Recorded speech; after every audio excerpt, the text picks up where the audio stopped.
Today, we're going to be going over 2 tips for better tumbler sublimation results.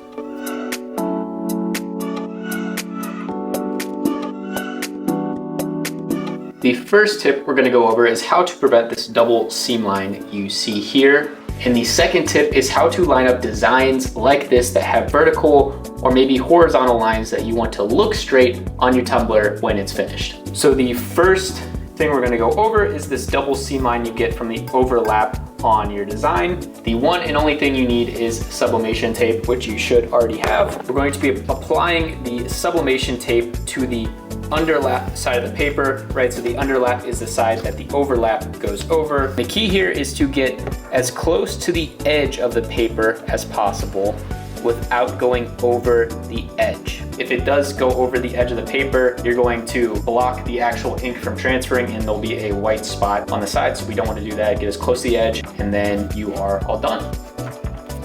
Now, step 2 is making sure, for instance, we want this line and this line to connect evenly at the bottom and top of our tumbler when we're done. Now, one thing to mention, for this to work, you want to make sure you cut as perfectly as you can prior to doing this step. Cutting will do most of the work for you. This is just a way to double check before you actually wrap your tumbler. So what we're going to do is we have a craft mat here and a pen. You can also use a pencil, and we're going to do this on the back side of our paper.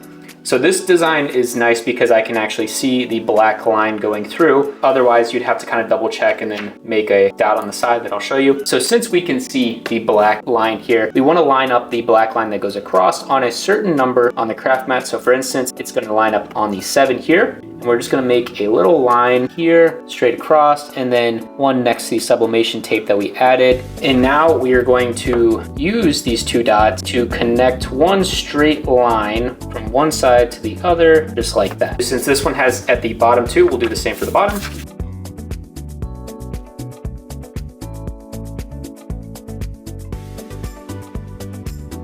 So now we have both of our lines perfectly across the black lines that we're trying to connect evenly at the top and bottom of our design. And the point of this tip specifically is, so when we are wrapping, we can easily see whether or not our lines are going to connect evenly from the outside of the paper. So all this is just a way to double check prior to wrapping or while you are wrapping to make sure it is still even. Okay, and the next step is obviously wrapping, and I'm going to be using the Trident Pinch Perfect. If you're interested in this tool, check out the links in the bio. All you gotta do, pull over on the handle, tighten it up, lock it in, and you can tape hands-free, which makes this process a lot easier. So we're gonna apply our tape, go through this process, put it in the heat press, and then see how it looks.